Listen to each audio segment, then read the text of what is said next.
Good evening, everyone. This is Ashley from Ren and Ash. Tonight I'm going to be reading a scary story from the book Tales for the Midnight Hour by J.B. Stamper. And tonight's story is called The Stuffed Dog. The stuffed dog sat on a low table in the darkest corner of the study.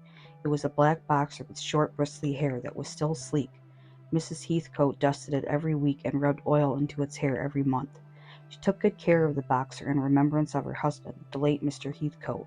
He and the dog had died on the same day 20 years ago. The dog had been devoted to Mr. Heathcote. Mrs. Heathcote liked to think it had died out of grief at its master's death. The coroner, however, didn't find that a satisfactory explanation. Mr. Heathcote, you see, had died a very mysterious death, and when the boxer died the same day, the coroner had naturally been suspicious. He ordered an autopsy of both bodies, Mr. Heathcote's and the dog's, but no medical cause for each death had been determined. Mrs. Heathcote buried her husband and had the boxer stuffed. It had sat in that corner of the study for 20 years, except that it is on one day of each year, the anniversary of Mr. Heathcote's death. On that day Mrs. Heathcote would lift the stuffed dog into her arms, carry him to the car, and drive with him beside her on the front seat to the cemetery.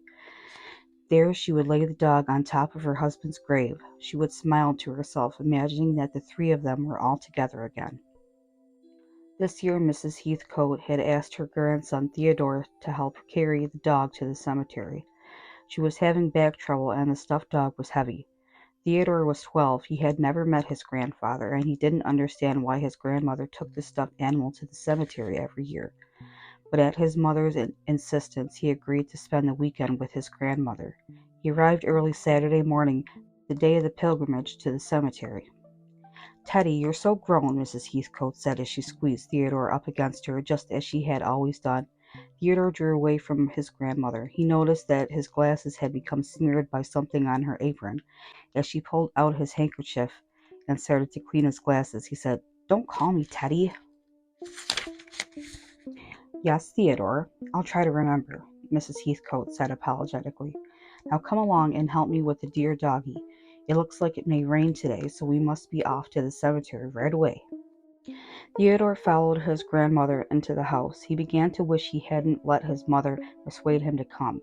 As he walked into the study, he felt the revulsion creep into his body.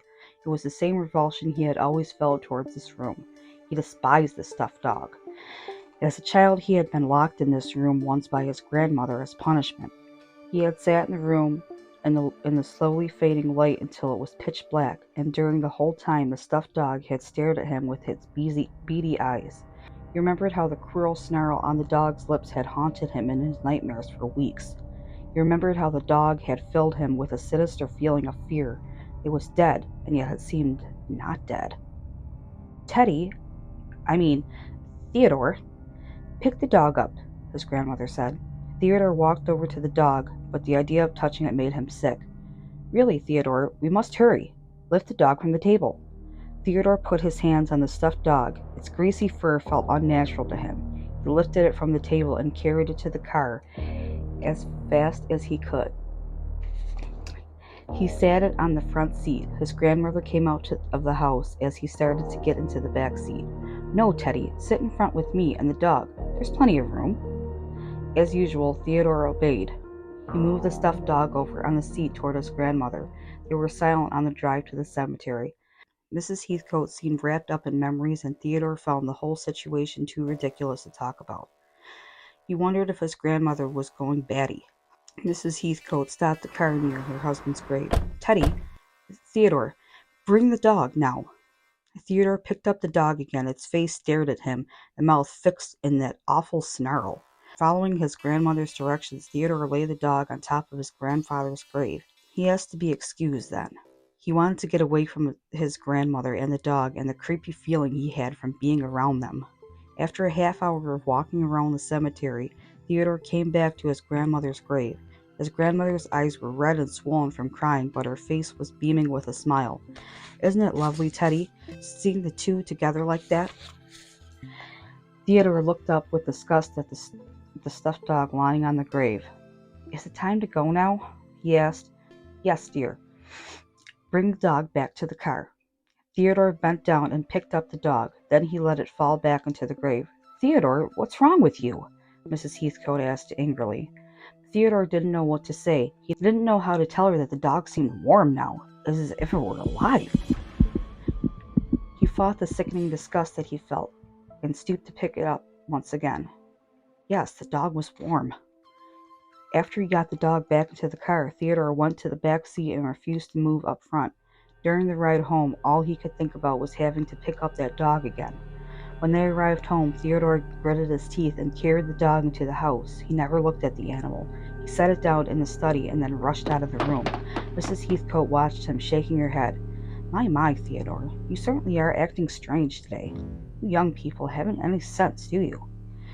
Theodore wanted to leave his grandmother's house, but he had no choice. His mother had promised he would stay overnight. Theodore vowed never to go into the study again. He passed the afternoon reading while he was eating his grandmother's delicious supper. He was almost happy he had stayed. The two of them settled down to play checkers after the dishes were washed.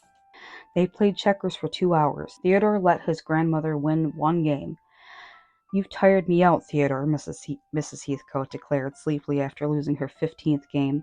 "Be a good boy and fetch the matches from the mantel in the study. I want to light a candle in your room tonight. I want it to be just like when your mother was little." Mrs. Heathcote began her slow walk up the stairs to the bedrooms. "Bring the matches up when you come to bed, Teddy." Theodore looked around the living room for a pack of the matches, but he couldn't find any. There weren't any matches in the kitchen drawers either. Finally, he walked up to the study door. He opened it and looked inside. It was too dark to see anything, even the dog. He decided to get the matches without turning on the light. He knew exactly where the mantel was in the living room. He slipped into the room and felt along the wall until his hand reached the mantel. His fingers closed around the matchbox. Just then he thought he heard a noise from the corner of the room, a noise like a growl. Theodore struck one of the matches against the box. In the burst of light from the match, he saw the dog's beady eyes looking at him. A wave of hatred came over Theodore. That cursed dog! With the match trembling in his hand, Theodore walked toward the stuffed dog. He looked at the fat jowls sagging around the cruel mouth. He stared into the beady eyes. As he came nearer to the dog, he saw its long whiskers. Theodore laughed and shoved the match into those ugly whiskers. Upstairs, Mrs. Heathcote was putting on her nightrobe when she heard the scream. It was a horrible, terrified scream. She rushed down the steps as fast as her old legs would carry her. She hurried into the study. Theodore was lying on the floor. His face had a look of terror on it. His arms and legs were sticking out stiff from his body.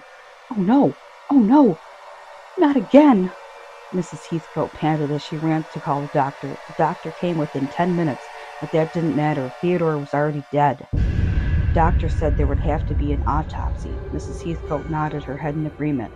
"He looked so much like my husband when he died," she said wistfully to herself. They carried Theodore out the study, and once again the room was left in darkness. Then a low snarl came from the corner, and a drop of bloody saliva fell from the stuffed dog's mouth. The end.